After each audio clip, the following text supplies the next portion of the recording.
It was April 3rd, 2020. A bluebird day near Victor, Idaho. Fresh snow, stable skies, the kind of spring day we sledders dream about. 10 snowmobilers and friends were doing what they loved, carving through spring pow, exploring the backcountry, and chasing adrenaline like they always had. In a moment that would shake the entire snowmobiling world, one of those riders, Rob Kincaid, triggered an avalanche that would end up taking his life. The slide was nearly 2 feet deep, over 500 feet wide, and it ran more than 1,500 feet down the slope. Rob was fully buried under 4 feet of snow. Despite immediate rescue efforts from his friends, it was too late. That day marked the end of one era, but the beginning of a legacy. Rob Kincaid wasn't just a pro rider. He was a husband, a father, a friend, and a legend in every sense of the word. His energy, his grit, his passion for the outdoors, Rob left a mark on the backcountry community that time just can't erase. In this special tribute episode, we sit down with Rob's son, Riley Kincaid, one of Rob's best friends and riding partner in crime, Dave McClure, and Ben White, previously the creative director at Arctic Cat, who spent a lot of time in the hills filming Rob and Dave. We're going to dive deep into the stories that defined Rob's life, the wild rides, the hilarious moments, the quiet acts of kindness, parts of Rob that most of us just never got to see. This is more than a podcast episode. This is the 5-year tribute to Rob Kincaid.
Ladies and gentlemen, welcome back to another episode of the Sleddercast podcast. This will actually This is the last recording of season 2, but it won't be the last episode because we're going to pump this out a quick turnaround, and then we'll have one more that we've already recorded. This is my first time here. This is not your guys' first time here, but can you tell us where we're at? We're at my buddy's project base camp, Stephen Clark's place. So he was nice enough to let us come here and film this. So it's a sweet facility. So Steven's going to correct you on that. It's Teton Base Camp, just to be clear. What did I say? You said Project Base Camp. And there might be some copyright lies say against Project that. Base Camp. I don't want you to get in trouble, turn Dave. the cameras Is off. that, do we need to cut that and start over? I'm like, maybe that's the nickname, just the locals. Project Base Camp? What is Project Base Camp? I think that's a movie.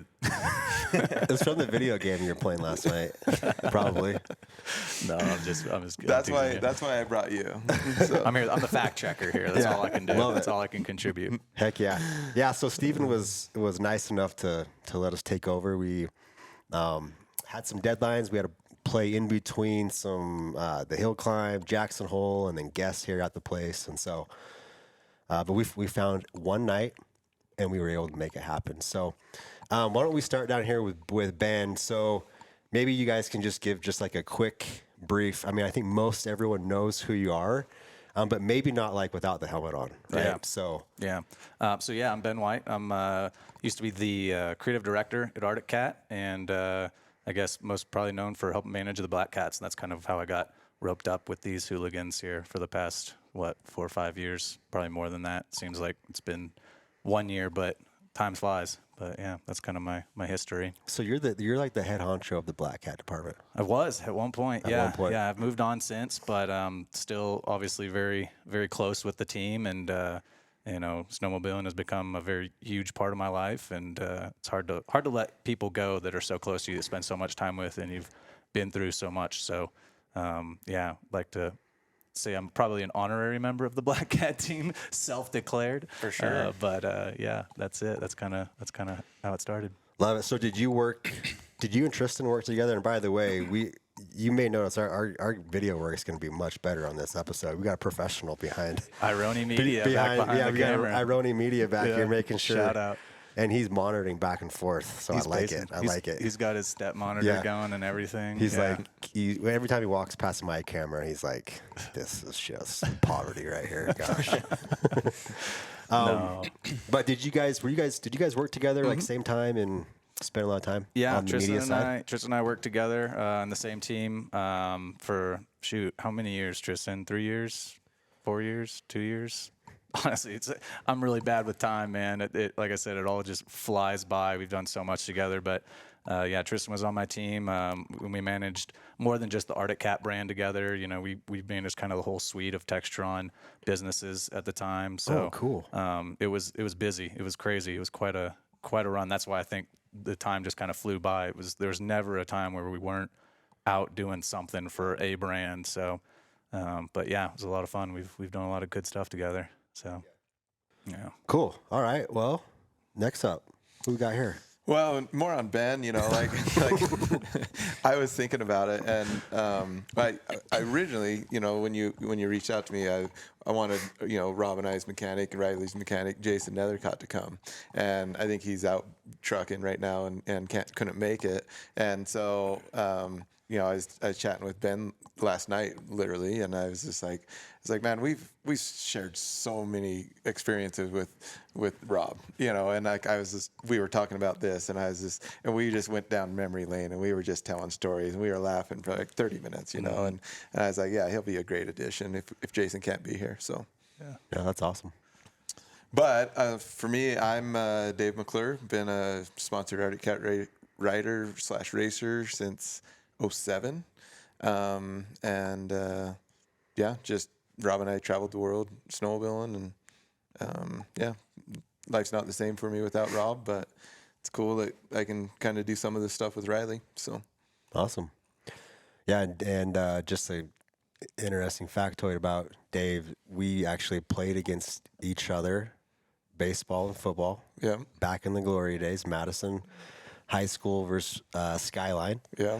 In Idaho Falls. So we didn't hate each other, but we didn't like each other, and now we can be homies. Nice. So, Yeah. No, Skylight had some mean faces behind those face masks over there. He just wanted to stay away from those guys. It's been fun though. Like, we just kind of can talk about, now that we're not competing against each other, we can, just kind of reminisce on those good times, because sports were huge for us. Yeah, back in the day. So back then I didn't even know, like, did you snowmobile much back like in high school? I mean, it gets hard to do when you're doing all those sports, but yeah, I did. I remember my football coach, he was always making fun of me in the weight room, because he's like, yeah, that thumb of yours sure getting strong, and you can sure start a snowmobile good. And I'm like, Coach, you have no idea. Like, I'm dripping wet, trying to ride these snowmobiles.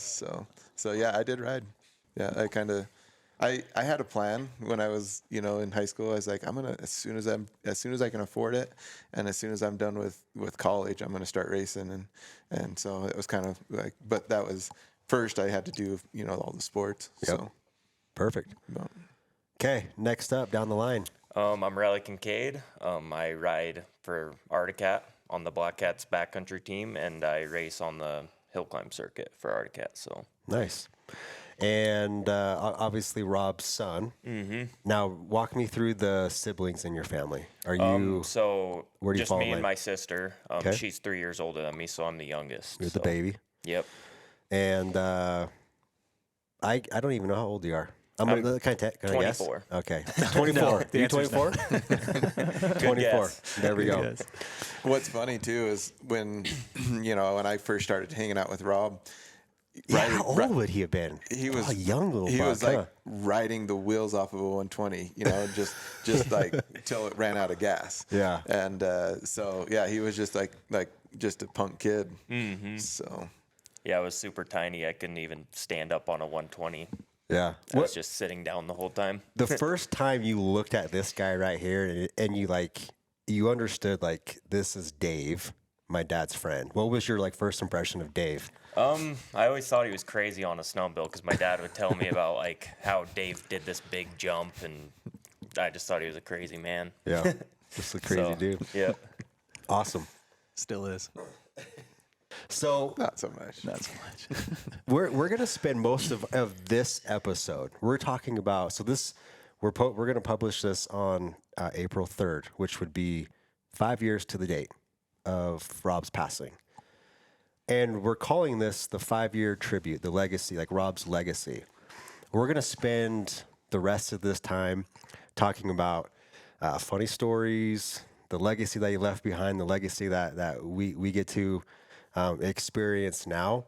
And we're not going to spend much time at all talking about the day. Like, there's documents that you can go out and read if you want to learn more about that. But we're talking about the legacy and all of the funny, crazy, quirky stories that you gentlemen have that probably most of us don't. Like, we weren't there, and we weren't behind the scenes where all the good stuff happened. And it'll be I think a fun little refresher. A 5-year tribute to Rob. So we're gonna dive right into that. I wanted to start off with just like legacy, because when I was talking to Dave, the word legacy, that stuck out to me. So I'm like, okay, let's how can we kick this off? And I remembered you did an interview with 509, and it was shortly after the avalanche happened. I think maybe it was within a year or so, but you talked about the day before Rob's passing, and you made a comment, and the comment was, and this is what Rob was telling you guys the day before, April. It would have been April 3rd, 2020. If I die tomorrow, I'm okay with it. I've accomplished more in my life than most men dream of. And obviously we know what happened the next day. My question to you is, was that did Rob always just throw stuff out like that? Or was that a unique thing that he said? Yeah, it was just, we'd never heard anything like that. What's crazy is he had put in for Arizona for 17 years straight. and to get a big bull tag, and he drew the tag, and he. I know about A3. They're the best hunting guide down in Arizona, because Rob would be on the phone, throughout the years while we were traveling. And so Rob called up Jay, the owner of A3, and said, "Hey, I got a tag." And so Rob sent him a deposit. And Rob never did anything guided, but the only thing he was doing is just go down there, so they put him on bulls right away. Mm-hmm. And but when Rob sent the deposit, he said to him, "If I die, will my wife get the money back?" And Jay, he's done this hundreds of times, and he's like, no one's ever asked that question. So Wow. So that comment that he said to Jason's dad, Raymond Nethercott, the one you read, and then that, it was almost like he had a feeling like something was going to. And so I think, I was talking to Kim, Riley's mom, and I think it kind of gives us some peace that, his time on earth was done, and he had a feeling. And after going through this, it's been horrible. I've talked to other people, and they've said, they know people that had the same kind of premonition. And, I don't think a lot of us do, know when our time is up, but I feel like he did. So, And I think that's kind of the goal of like everyone, if we can get to that point and say, I've accomplished more, whether it was 20 years, 40 years, 50, 60, I've accomplished more in my time than most men dream of. And I think, you figured something out, and you did it right with your time on Earth. yeah. And he did. You look at all of his accomplishments throughout his life, and the friendships that he had. I'll never be able to get to where he was. So Yeah. So when you hear Rob, when you're out, let's just say you haven't thought about Rob for a minute. You're out in the public, and someone says his name, Rob Kincaid. What's the first thing that pops into your mind? Ben, what do you got? Man, it just his face probably, and that laugh. He had such an iconic voice. Honestly, there's some days, Dave, when we're out riding and you get heated with excitement, or just like you just get in this zone.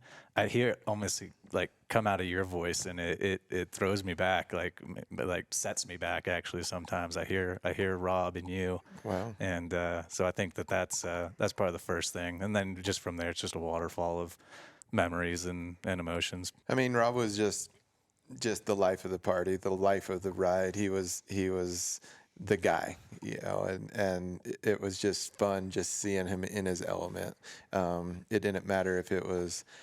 I remember one time we went into this like little hippie shop, and by the time we got out of there, they were almost pro hunting, and that's a feat right there. Yeah, like that was his talent. He could get on anyone's level, and and find some commonality, and he was just. He had a way with words that was funny, but then like he could like touch your heart at the same time. Mm-hmm. So yeah, so I'm the only one here who I did not have a personal relationship with Rob at all. So all of my memory is just what I saw like as a spectator, right? Like through social media.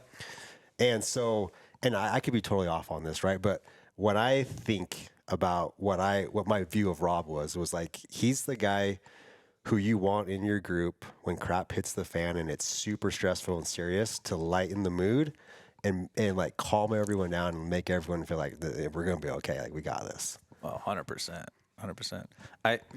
One thing to know about me is I did not grow up snowmobiling. I got into this sport when I started with Arctic Cat in 2017, and was just thrown into the ringer kind of by myself. I did it to myself, but because I wanted to. And so riding with Rob and Dave and Riley that was my first experience on a snowmobile ever.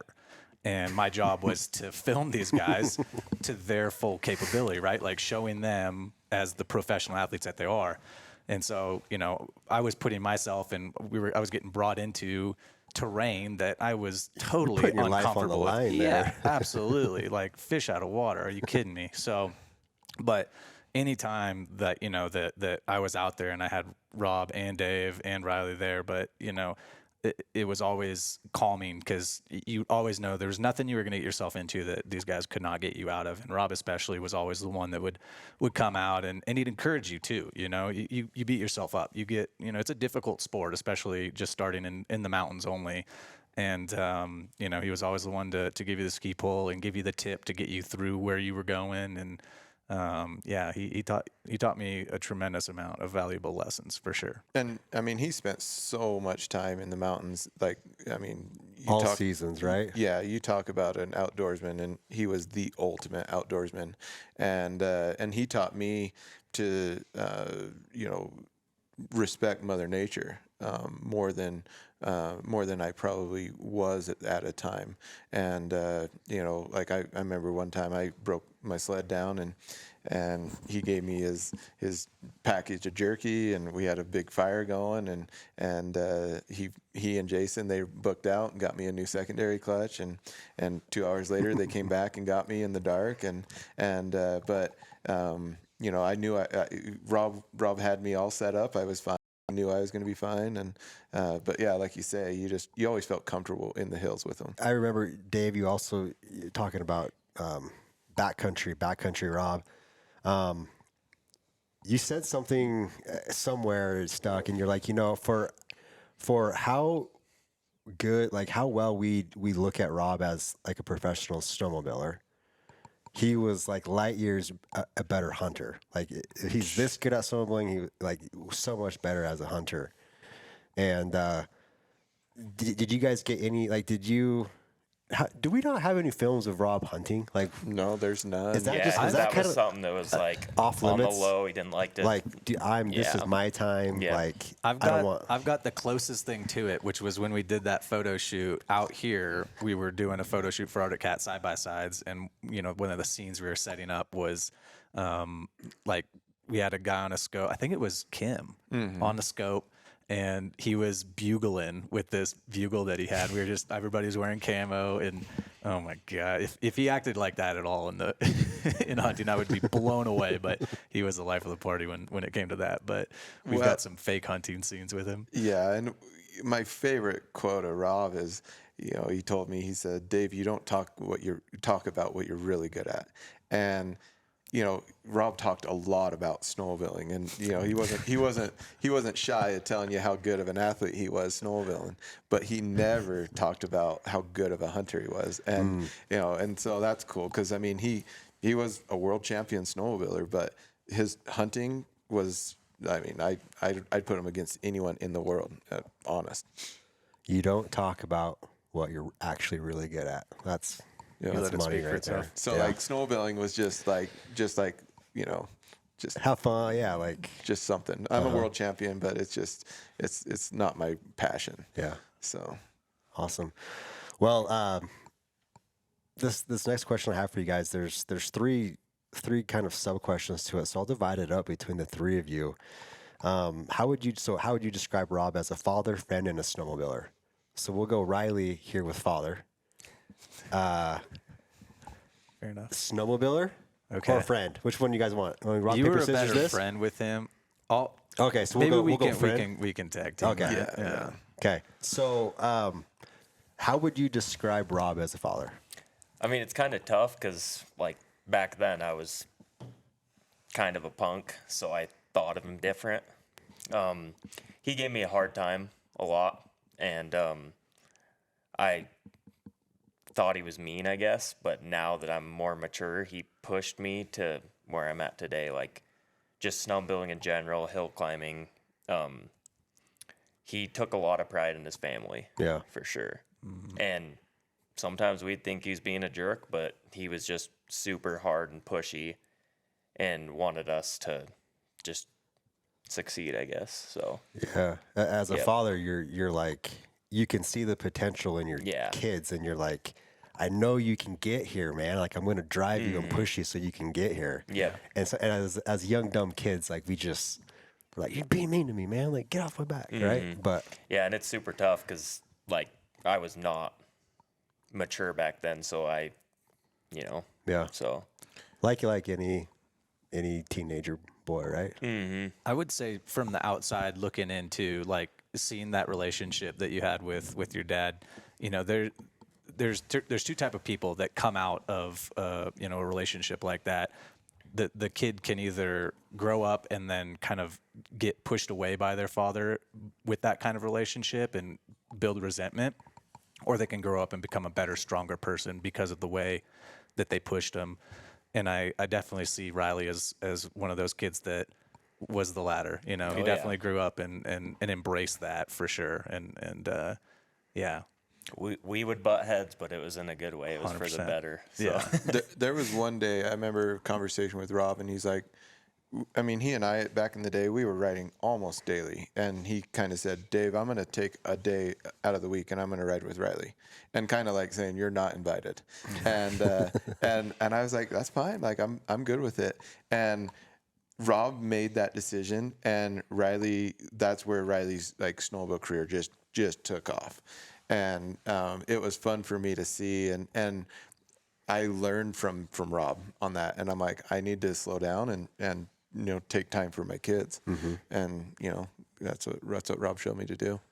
So Yeah, we had a little competition going, and I was like, I'm better than you now, like, and he's like, not yet, not yet.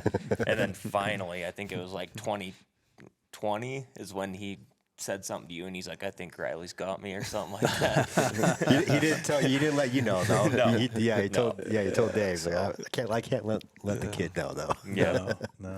But no, he took a lot of his time. Like, he ran a drywall business, and like, he was super busy working all the time, and he would take his time to take me snowmobiling, hunting, dirt biking, like whatever it takes. So didn't one time, like, I caught horses with him at his place one time, and I started to like see, like, I remember how you and your mom were like, Okay, hold on. I gotta stop you. For those of us, who's listening, you just said we caught horses. You want to just like explain maybe a little bit of what does catching horses mean? well, you gotta Like cowboy Indian style or what? no, like when you go hunting, you gotta get your horses, and so the horses get smart as the season goes on, and they know if they get caught, they're gonna go to work and sweat their butts off. So you know, as the season progresses, they just get harder and harder to catch. And I mean, worst case scenario, you like rope them. Yeah. But usually, I mean, they just run in circles, and you chase them around and try to get them in a corner, and then they So like, it takes a crew to Yep. okay, yeah, okay. Sometimes, depending on the horse, but ours definitely. But didn't your dad get so mad at you that he threw the lead rope at you to trip you on purpose? I didn't want to talk about that. Yeah. I thought that was so funny. Yeah.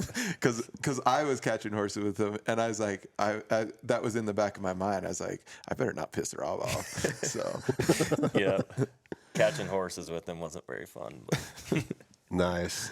So, Dave, as a friend, like, how would you describe? And you've done this many times, but how would you describe Rob as a friend? I mean, he's what we all need to try to emulate as a friend. You know, I suck as a friend compared to Rob. Rob was a best friend to so many people, and you know, I've said it before on camera. I'm like, you know, there was like 5 of my friends that we all considered Rob our best friends, and you know, and just he loved his family. He loved his friends. He really cared about people, and you knew it. You know, whenever he listened to what you had to say, he listened to every word. And you know, sometimes you talk to someone, and as you start talking about yourself, they kind of zone off, and you can feel that. But he didn't. Yeah, just a great person all around. Honest, hardworking. I mean, man of all men. Like just a good, solid man. And smart. Like, I think he's Quick-witted, like so smart. Yeah, like I wish I was as quick-witted as him. like so intelligent. Yeah. Like when I got a dang speeding ticket, the second speeding ticket in the same day, and 2 different officers, and so I was screwed. I got off on the first ticket, and Rob knew if we got the cop laughing on the second speeding ticket that I'd get off of it, and we did. And I mean, I wasn't planning on telling this story, but I literally, as I was getting pulled over the second time, I was like, Rob, what should I do? And he's like, what do you mean, Dave? You pull over. I'm like, you mean? I was waiting for him to be like, oh, there's a side road right here, and I was gonna run. And he's like, no, Dave, you pull over. And so then the cop comes up, and Rob's like, write him up. He's like, this dumb SOB, he's an idiot. Write him up. This is the second time he got pulled over. And the cop's just like, never once have I ever had a friend try to get the friend a ticket. And he's like, you guys are something else. Get out of here. So that's Rob.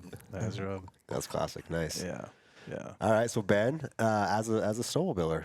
Yeah. I mean, like I said earlier, just starting my career in the backcountry with Rob was a treat in itself. But, you know, from my perspective, the best snowmobiler in the mountains, you know, especially at that point, you know, you see everybody on social media. He was at the time, you know, one of the kings of social media as well. And it's the person that a lot of people followed. Most people in the industry followed Rob Kincaid. And so having the privilege to be able to ride with him and film with him was amazing. Not only was he an exceptional rider, but from a cameraman's perspective, he knew the shot too. And it was pretty impressive. Like, a lot of times he would, you know, tell me what to do, which, you know, sometimes ego gets in the way, right? And you're like, no, you don't have to tell me what. I'll tell you how to do my job, right? Yeah. Whatever. So, you know, but he would find the spot. And he'd be like, go over there with the long lens and shoot me coming through these trees, and you know, it would always be a cool shot, and it would always work out. So it was knowledgeable, really, really knowledgeable, and just a fantastic athlete on a sled. You know, he wasn't always doing the huge jumps, and you know, he wasn't into that big stuff. But the technical riding, he was the king of. He had the leverage, he had the strength. He was an animal on the snowmobile. So well, and talking about social media, I mean, Arctic Cat, you know, at times they have to, you know, say, why are we sponsoring you? And, you know, so they look at our analytics of our social media. And I remember they got back to us, and we didn't even know how to do that. They were doing it for us. And it was Tucker Hibbert, Levi LaValle, and Rob Kincaid. Top 3 social media in the whole world snowmobile industry. And I was just like, those are some big names. Big names. Yeah. I mean, and Rob was right there. Yeah. And when you think about too, like who else was on the team, you know, you've got Brett Turcotte and Corey Davis and like some of these other big guys. You know, he was a powerhouse, and he knew how to do it too. He wasn't handing Riley the phone like, help me post this. You know, he was smart with the social media, which was really help impressive. him spell sometimes. Well, that goes without saying. That maybe wasn't his strong suit, but you know, he was always up to date, always up to date on social media. Well, and I think the only times you ever got in trouble at Arctic Cat was due to some of Rob's posts. 100%. Rob got me Wait, closer. some of Rob's posts? You said? Yeah. Oh. Rob got me closer to getting fired than anything else. Well, except for a couple other times, but self-inflicted. But Rob for sure, yeah. We did this one of the last times I rode with Rob. I think it was our tour down to Colorado when we did that Crested Butte trip. And this was for these guys. It was like, what was it, 14 hours, something crazy, and put these 3 guys in the car. And I was like, well, you guys got a lot of time on your hands, so here's an objective for you. And I said, we gave them a kit, you know, several kits that they were going to drop off. It was like a scavenger hunt that, you know, they were going to post on their social stories. Like, here's a hint, like, here we are. You know, and they gave hints where they were leaving this goodie bag with shirts and whatever. Yeah, and people go find them. And there was this one, and I think I was traveling. I was traveling to meet you guys at Crested Butte, and so anything I see that we get tagged in on Arctic Cat, I just repost. I didn't really even look at it. Negligent on my part, to say the least. But I trusted these guys, and there was one stop you guys did, and he goes, it's in this dealership, and Rob is wearing this goofy half helmet, right? Thing. I don't even know what it was. Goofy helmet they found in this dealership, and he's holding this bag, And he goes, "This one's for all you carrot snapping gangbangers out there." And then Dave behind the camera goes, "I don't think there's a lot of gangbangers in Utah." And Rob goes, "There's a lot of people in Utah, Dave." And then I get a call from my boss. She's like, "What is on our social media right now? We can't say that stuff. What's a carrot snapper?" And like all this stuff. And oh my gosh. But yeah, just one of those times. But I think I had to pull it down. But somebody did find it. Somebody found the clue. It was up long enough, so Nice. long enough to get a call and for somebody to find the clue. So it's long enough. Objective nailed there. Yeah, There we accomplished. go. Awesome. Yeah. So Riley, like growing up, your dad is Rob. Like we just said, in prime, he was one of the top three, not just athletes, but like I guess back then I don't even know if they called them influencers, but spokespeople for the sport of snowmobiling. So what was it like growing up and that was like your dad? Like your dad was that person? I mean, did you even really understand no, I saw him as my dad or? and I thought he was like overhyped, I guess. You're like, he's just my dad. He ain't that cool. Yeah. This old man. And I'd always tell him that. I'm like, "You're not a big deal. Like, I don't know why you have so many followers and all this." And but now looking back on it, I mean, he was a legend. I mean, he knew how to get people riled up on social media by his like Polaris versus Arctic Cat videos, and Not many people can say like they have a dad that has more followers like than them, right? Mm-hmm. Like that's it's usually the opposite. So yeah, he was super good at building his social media. I mean, back then I didn't see it, but now I do. Yeah. So. And part of it was because he was unhinged. He would say anything he wanted would say to anything. He would get people going like that. So Yeah. Probably saying what most of us are thinking, but don't have the nuggets to say, right? But A PR nightmare, but from a publicity standpoint, awesome. Yeah. I mean, I was super fortunate because like I wouldn't even be snowmobiling if he was a nobody, so. I want to take us to a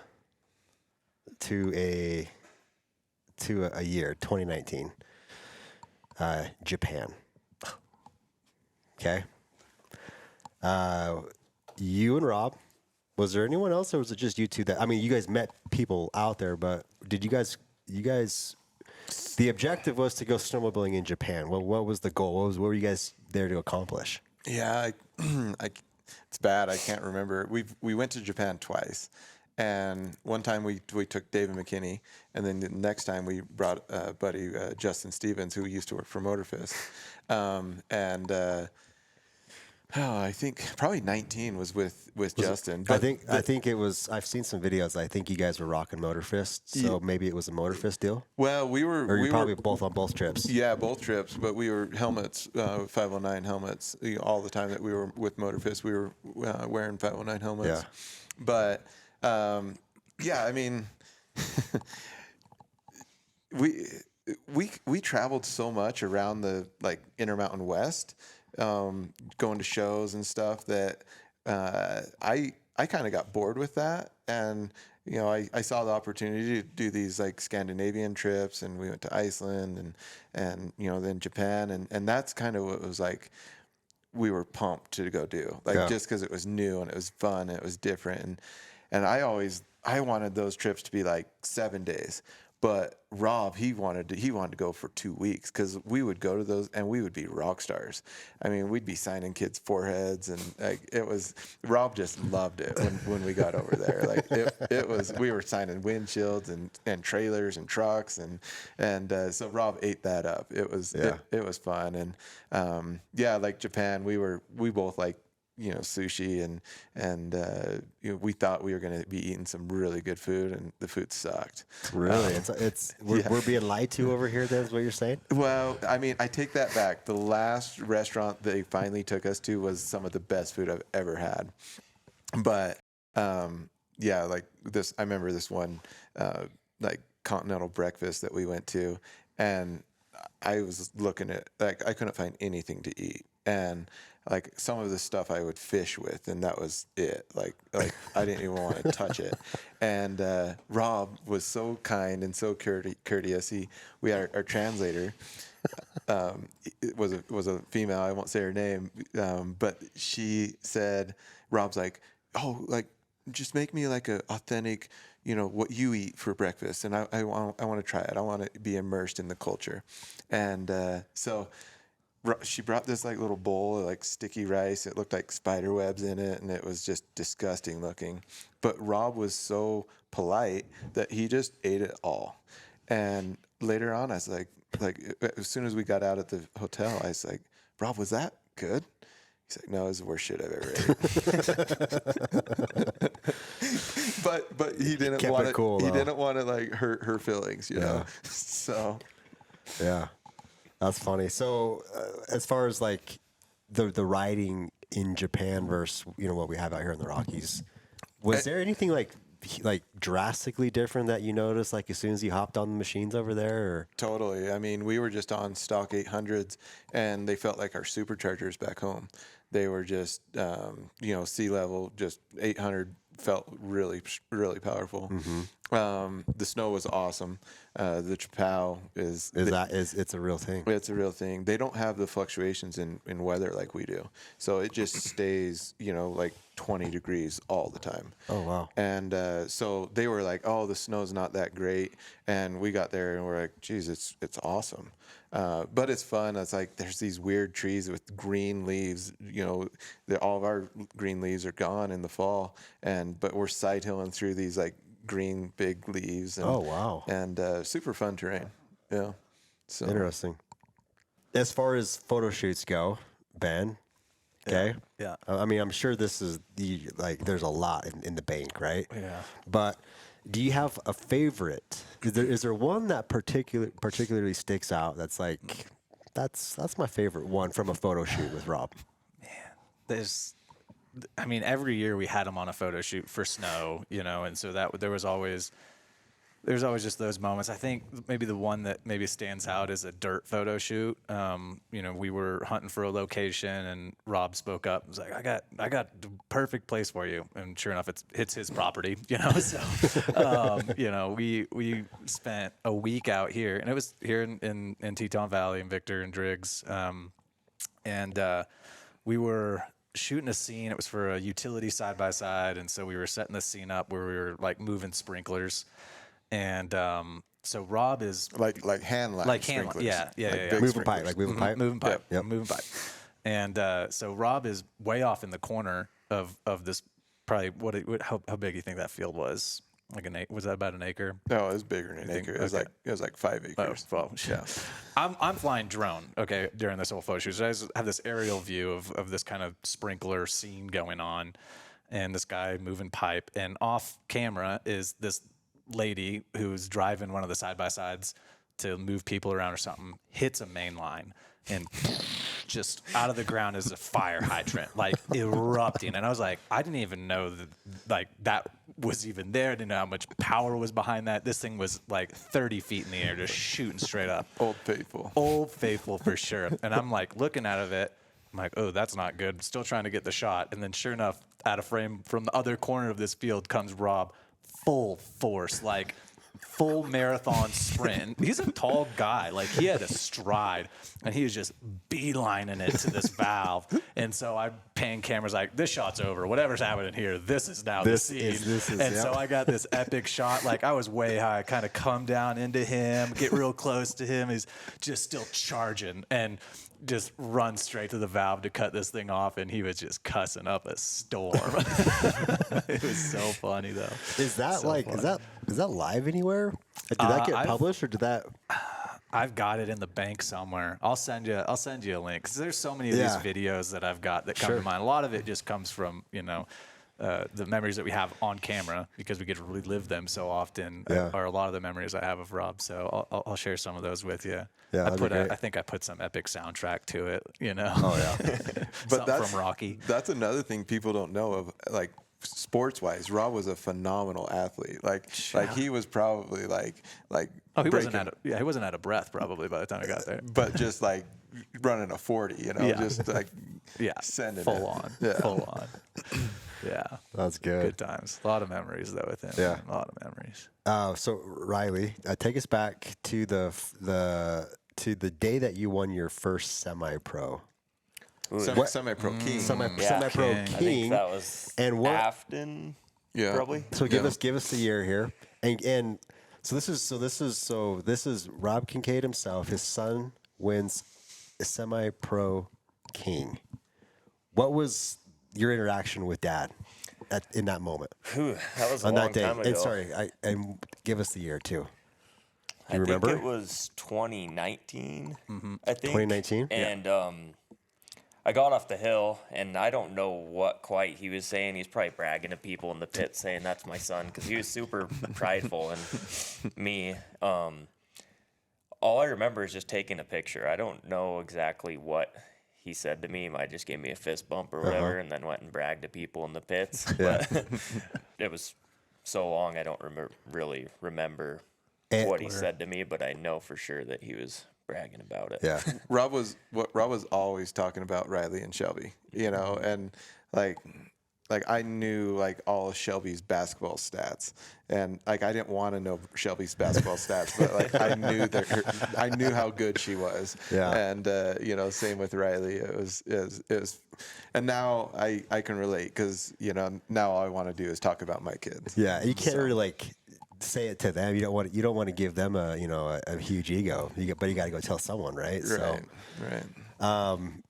For those who maybe weren't following the hill climb circuit back then, did you and your dad ever did the timing ever sync up to where you raced on the same mountain? I think it happened a couple times, but I mean, back then they didn't really have the way they lined us up. We weren't so close, so we were kind of spread out. So we really never knew until my mom's like, "Hey, you guys ran at the same time." But I remember one time at Targhee, we were pretty close to running up, and my dad just put his hand through a clutch because he hit a tree full pin and like screwed up his wrist. And he was like, they wanted to take him to the hospital. They had to ski patrol him off the mountain, and this was at Targhee. They don't have that race anymore, but he's like, "No, I want to stay and watch Riley." So he was like literally in the back of an ambulance and had him like back up to the hill so he could watch my run, and then he went to the hospital. So Put it in reverse, Terry. yeah, but I don't think we ever really ran at the same time. Yeah. Most of the time. But you got a couple seasons together where you were both on the mountain. Yeah, and racing.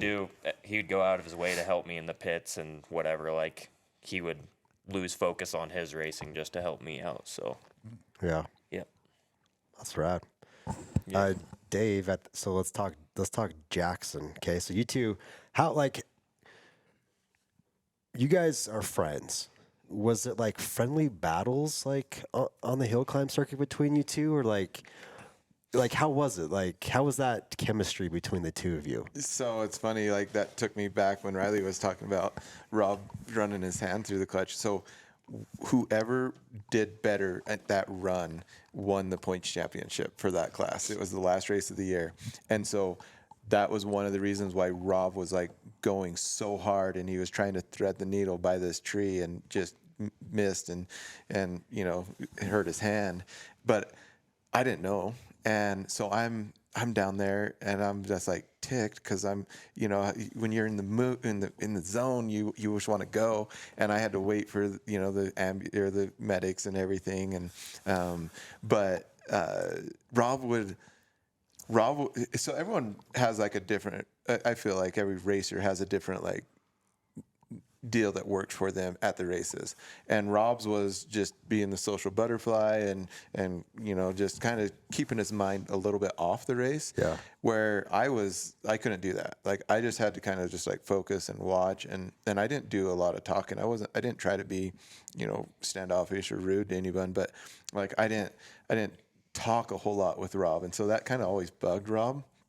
But we were friendly competitors. Like we definitely wanted to beat each other, but if I got beat, I wanted Rob to beat me. Yeah. And so I think you were talking about Jackson. Like I remember Rob asking me. Rob had not climbed Jackson, And he's like, Dave, how do you do it? How do you climb Jackson?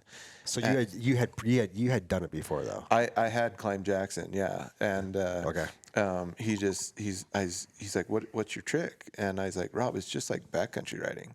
I was like, just picture me on the top of that mountain, and you're gonna be damned if you're not gonna get up there and get to. So here a week later, we're racing at Jackson, and I went up Jackson, and I was at the top, and I had an okay run, and here comes Rob, and and he beat me, and I knew my run wasn't good, and as he was coming up, I knew he had me beat, and I was cheering him on, man, and like to this day, I have the picture in my front room of my house. I look at it every day.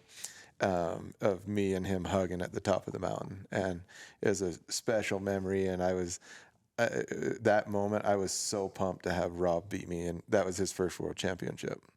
So Awesome. That's cool. If we were to like move on from kind of the hill climb stuff, and I'm sitting next to like blackcats right here, right? Like the boss, and then the blackcats. Riley, when was the first year? Like, what was it like getting the call? And I mean, you probably had to been like the young, like one of the youngest to get that call. Is that a correct assumption, or? Yeah, like technically, like Cat started the Blackcats, and then they kind of like, for I don't know. I guess you. Yeah, give us a little bit of history of the blackcats. Like, when did it start? Is that? It was before my time at Cat, for Okay. sure. It was, it started with, Corey Davis, Dave, Rob, and Turcotte. And it was mostly focused on just kind of that extreme backcountry riding type of stuff. Destination Elevation came from it, and which is, both of them are awesome films if you get a chance to go back and look at those. And then, the whole acquisition with Arctic Cat came, they sold Texture on Bottom, and then it kind of died off a little bit from there. Budgets were a lot different than they were before, and so we had to make some cuts, and it was kind of fragile. The Black Cat team was fragile at that point, and so, but we knew that there was value in it. I knew there was value in it, at least from a content perspective. And so, we were just, from an internal perspective, I was just trying to come up with pitches to help keep the team alive in some capacity. And so we were able to kind of sell it. And I think just a couple years after we had the Black Cats back together, we brought our R&D back, which R&D, which the hat you're wearing, was kind of a series with obviously Rob and Dave. It was just those two. And so we thought, it'd be great. Riley's coming up. He's becoming a really good backcountry rider. He's obviously the son of a legend. We got to bring him in some capacity. I think we can just capitalize on this. And so that's where our R&D was born. The rest is What year are we talking? Like, like 20? I think it was 21. 2021? No. Is when we did the RR&D thing. 2019, I think. No, yeah, it was 2019, because that was at Togedy, was like our first episode we did, I think, at photoshoot. Mm-hmm. So maybe it was 20, because I remember riding the 2021 sleds. So maybe it was 2020. The 2020 was, it might have been actually 2020. Yeah. The 2020 season. I don't know. You're quizzing a guy. We were riding memory, 2020s, but I think it was 2019. Yeah, that's what it was. Okay. Yeah. Remember when it was your first sponsored sled, and Rob wrecked it? Yeah, he rolled it. Yeah. He was telling me, he's like, you can't wreck these photo shoot sleds. Like, you can absolutely not. Don't ride them hard. And then I wasn't there, but he's like, oh, I rolled your sled, and this was this backcountry sled that I was going to get to take home and ride, And he totaled it. Ben would know more about that, of what really happened. No, but we always would say that if you wreck a sled at photo shoot, we'll send you home. But somehow Rob always got off the hook. So he was a sweet talker. So, but yeah, that was 2019. I think was the year we started our R&D, and that was an amazing year. Yeah, that's pretty cool. I mean, you would have been, Riley, 2019, so you're what, like 18? 19? I've lost track of time, probably around there. Yeah, because that was 6 years ago, roughly. Mm-hmm. And you're 24? Yep. 18, 19, yeah. Just a young gun then. He was a Yep. young gun. Yeah, and a lot of that was like it was super cool to get that experience. But So like were you still I in high school? No, I was. 1 year out, maybe? I think I was graduated. Yeah. Okay. But it was tough because I was super shy, didn't know how to talk to people. They'd be filming me doing like some lifestyle stuff of me and my dad talking, and I would just sit there quiet. Yeah. It was So- probably tough because, like, your dad's like a social butterfly. Yeah, and it's like, I I got to didn't- live up to this guy. I What did the not heck? get that trait. Remember, I wasn't there, but I remember your dad telling me your very, very first interview, you like Passed out. passed out. Yep. No, wait. Done. Serious? Yep, we were doing a 509. Were you standing, like, legs straight? Like, or just, you don't even I can remember? tell you. Passed out. Yeah, I used to get super nervous with cameras around me and stuff, which I was good about, like having a helmet on, you know. But as soon as I had to talk to the camera, I was Yeah. just like, I don't know what to say. I was super shy. Yeah. So It's tough. yeah, So he legit passed So, out. yeah. We have this, like, were there any cameras rolling? I mean, we was got the a- archives here? I think we can go It was a back to? or what? 509. yeah, they probably got it. Yeah. But- Shout out Dave McKinney. Probably. He I might think have it was Yeah. Gatlin. Oh, it was, Michael Gatlin was he, filming he it. was filming it? Yep. But same for me. I mean, I was just the quiet guy that sat back, and Rob did all the talking, and it was fun. It was a perfect duo, you know. So Absolutely. Dave, I think you guys all can address this, but since Rob's passing, how's the snowmobile, we were talking about this a little bit yesterday, but how's the snowmobile industry changed regarding avalanche safety and awareness? yeah, you know, after Rob passed, we did that sled build and with Airy, and we generated a ton of money for that, and you know, that money went to Airy, and the Airy people reached out to Kim Kincaid, and they were like, who was this guy? Like, we've done fundraisers, we've done other things trying to generate money, and this guy, this is unprecedented. Like, this is 20 times what we've ever generated. And, you know, that was how much of an impact he had on people in the snowmobile industry. And, yeah, and, you know, it's back, you know, in any time prior to Rob's passing, beacon checks were at the trailhead were kind of cumbersome, kind of, at some point somebody would roll their eyes, you know, and they'd be like, oh, we don't really need to do this. And now that's totally changed. Now I don't see, I haven't been on a ride that hasn't, you know, we haven't done one. And I think that's everyone's doing them now. And it's, you're welcome. You know, whoever initiates it, at the end of it, there's like some continuity and some unity in the group, and everyone feels better about it. And I know, you know, that's Rob is saving lives, you know, and countless lives, you know, just because unfortunately Rob's gone, but now that's a constant reminder that, you know, that's not something that's not negotiable. Yeah. Before going. We are doing those checks as if, like, you wouldn't go riding without your helmet. Yeah. Right. Or like your gloves. Yep. It's like to that level now where it's like, no, we do these checks. We have these tools with us. Yeah. So yeah, I mean, it's really, I feel like it has totally changed the industry. So, and then Ari even said, you know, the amount of increase in people looking for avalanche education has really changed as well.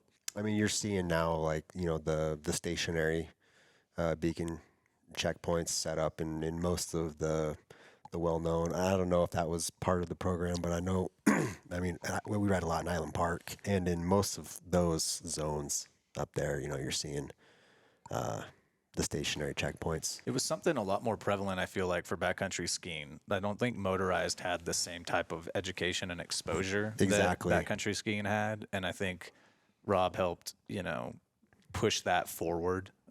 Unfortunately, in an unfortunate way, but obviously for the better. I think it's a lot more prominent now. Like Dave was saying, it's uncomfortable if you don't do a beacon check or a trailhead check ahead of time. So, Yeah, it's like the opposite now. Yeah. You're right. Like 100%. if you don't, for sure.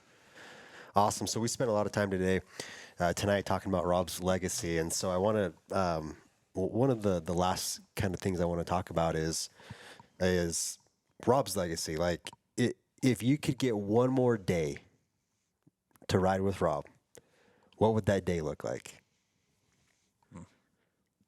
Getting lots of shots for him. Just filming. Yeah. Riley, come along. You're gonna take pictures of me all day. Yeah. No, it'd be super fun. I mean, I'd love to show him how good I've gotten on a snowmobile compared Your to progression. back then, my progression. It'd just be a rad day. Yeah. For me, I didn't even know like Rob was really doing this, but Rob had a trap line that he had to check every 3 days, and so I was just young and dumb enough that Rob was a trapper. Oh, yeah. world class. Like he got an award for trapping. What? Because his I pelts. thought that's like just Alaskans. Alaskans do that stuff. He made $10,000 one winter just trapping. Like I remember one time, like the pine marten wasn't dead, and he was whacking it with a stick of wood, and I'm just sitting there watching like a kid, and next thing I know, I had blood across my goggles. It's like, whoa, you know. And then he'd just stick the dead pine martens in his Abbey backpack, and we'd ride. So Savage. to answer that question, I would love to go on one of those. Like, and I just was just along for the ride, like, but he needed to go check his traps, and it was an extensive, like, hard loop that we would do, and but we just had a good time, you know, checking those, and yeah, so that's what I'd like to do again. Yeah, that's something that he used to do with me a lot, is I'd go check traps in the dark with him a lot. And there was one time we were riding double on our 4-stroke, and there was an aspen tree in the trail, and he was trying to drive over it, but his ski just kept pushing the tree. And I was in like 8th grade, and the tree just like sprang back and then hit me right in between the nose, broke my nose. I had 2 black eyes, blood squirting out of my eye socket. And yeah, I was like, why would you do that? And yeah, I never went trapping with him again after that. But then he's like, okay, you're old enough to ride a big sled. So that's when I started riding the M Series 600. But yeah. Awesome. Cool. Ben, do you have one or? Yeah, I would say for me, it goes back to one of the first rides I ever had on a snowmobile was with Rob. It was up Pole Canyon. And for anybody that's gone up there, you know, you go through the goat trail and then you get up to that big hill, right? What's that called? What do they call that? It's just a hill. It's just a hill. Well, to me, it was the biggest hill I've ever seen in my life. Riley climbed it at 11 years old. So. Okay, well, I was on a 600. Yeah, it's not big. I was on Rob's race sled. I think it was his purple sled. I think it wasn't a supercharger, but it was like a stage 2 or something. It was more sled than I needed. And you know, we point up this hill, and I'm like, oh gosh. Riley and Rob were at the top. And I think I've got a video of it on my phone too, of him at the top. Like, you think he's gonna make it, Riley? And it's just me down here, this little black dot. So I rip up the top of this hill, and I was like, I got to the top of that, and I was like, we can maybe go like another quarter mile, and I'm tapped. Like, I'm not gonna make it very far. And he points off to the distance, and it's a huge, you know, wide open landscape. And he goes, we're riding all the way out there, and he points to this mountain that's looks like it's 100 miles away. And I'm like, no, we're not. He's like, yeah, we are. And I was like, okay. And so we go down one more hill, and I just, you know, get stuck, can't make it up. You know, I'm not a good snowmobiler.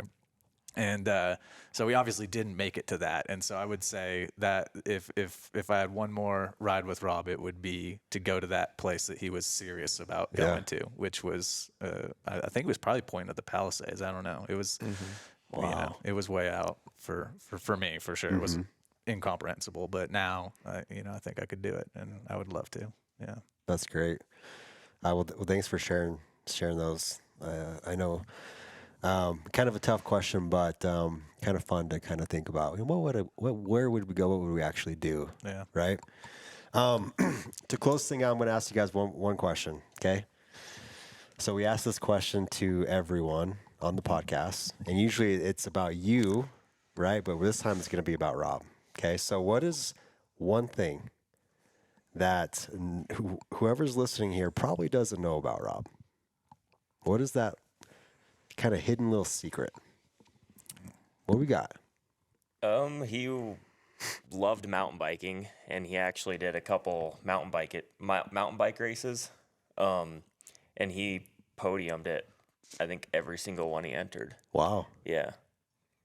So, Yeah. athlete. Yep, Athlete. extremely good at mountain biking. Pure athlete. Yeah. He would always And say, endurance, "Do you right? know how big my calves are?" And like point at them. That was Rob too. Like he mind over matter. Like he had so much determination. That's why he excelled so well at mountain biking. Is he could just power through the pain. Yeah. So Nice. Yeah.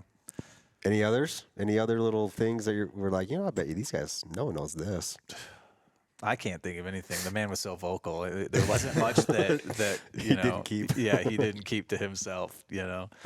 Yeah. What's that? I did not know that. He's Yeah, from Michigan. Stephen Clark shouts out from the background. There we go. He loved bird ranching, or whatever you call that. Just birds in general. Wow. We had turkeys, chuckers, pheasants. Like as pets? chickens. Just Yeah. roaming around the yard?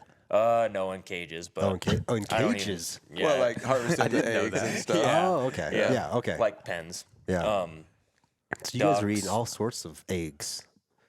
Yeah, I don't even know what we did with the chuckers or the pheasants, or he just liked having them. Yeah. So He was a fantastic gardener.